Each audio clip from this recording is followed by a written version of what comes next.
Hello guys and welcome to a new brand video, and today I'm going to show you how to add or to get passwords here and insert them in your code using Adobe Dreamweaver.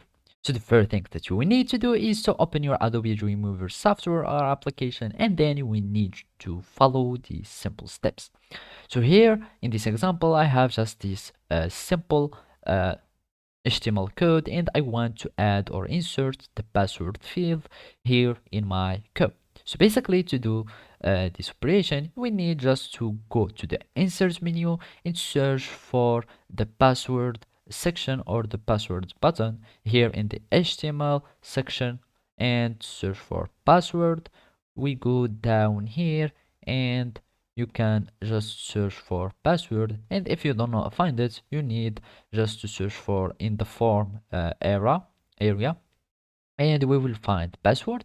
And as you can see, it will automatically add a password field or a password type input, and you will see it here. As you can add password, you will find them in this form.